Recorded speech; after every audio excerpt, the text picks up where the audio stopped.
Oui, merci beaucoup pour la parole. Je vais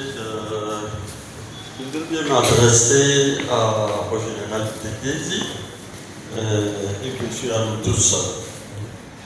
Cher général Tétési Kibokila Trésor, commandant des forces des patriotes pour la défense du Congo, FPDC ainsi.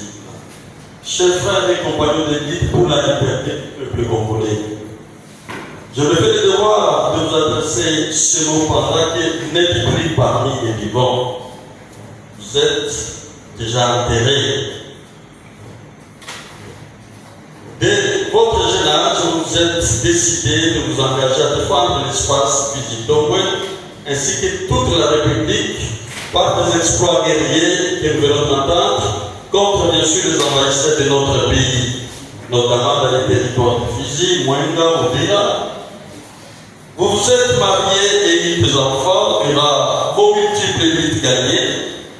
Vos exploits à faire échec aux envahisseurs sont connus de tous. C'est pourquoi vous appelez les noms de Tétési.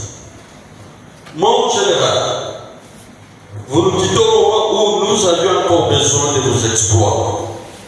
Les pays reconnaissent vos exploits et en avaient encore besoin.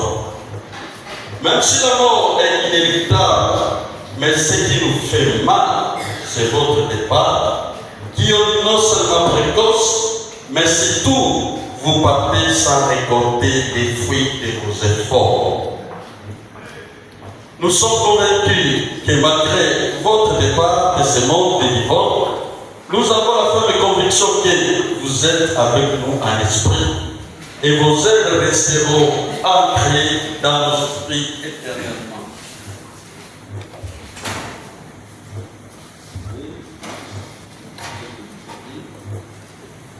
Peuple bébé, ce qui nous unit est plus fort que ce qui nous divise. Et ce qui nous unit, c'est notre terre, notre histoire.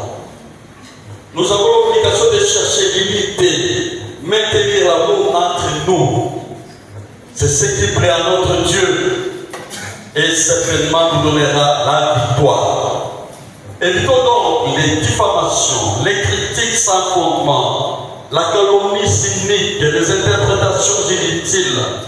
Concentrons-nous à ce qui nous unit, parce que ce qui nous divise profite à l'ennemi. L'erreur de nous attaquer entre nous fragilise notre force et profite à l'ennemi. Une telle erreur ne doit plus se répéter dans l'avenir. Nous invitons donc les chefs routiniers, les notables, le commandant des différents groupes de Wazalendo à travailler pour l'unité des forces dans la même vision de coordination et de commandement. Mon général Tétési, vous avez supporté le soleil accablant, les vents violents, le froid et les pluies ardentes. Vous étiez monté et descendu les montagnes, aviez parcouru les vallées, supportant toutes ces adversités climatiques.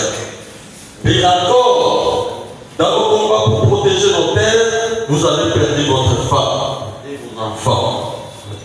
Mais vous n'avez pas cédé à toutes ces grandes adversités. Car vous avez une vision et une détermination, celle de protéger les terres léguées par vos ancêtres, que vous teniez à tout prix déléguer aussi aux générations futures. Mon général Tétési, vous avez sacrifié votre vie pour notre peuple. Vous étiez toujours préoccupé par les soucis de votre peuple. Un rapport vient de tomber. Vous méritez d'être pleuré parce que vous n'êtes pas un simple combattant.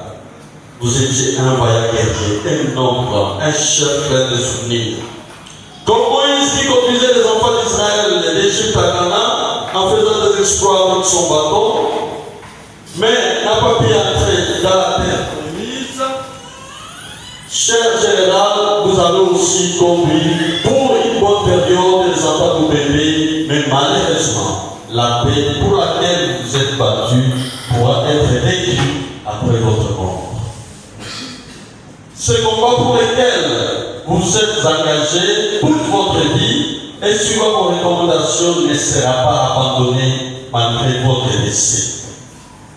Mon général, nous pouvons vous rassurer que les autres Motétesi sont nés biologiquement au lendemain de votre mort et dans votre propre clan de Bachikinji. Les Motétesi en esprit et en vision se sont aussi immédiatement manifestés et sont prêts à continuer votre rite et perpétuer votre vision. C'est pour dire que l'héritage de votre lutte contre les envahisseurs demeure et continuera avec toutes les forces que vous avez mis en place pour défendre l'intégrité nationale de la République.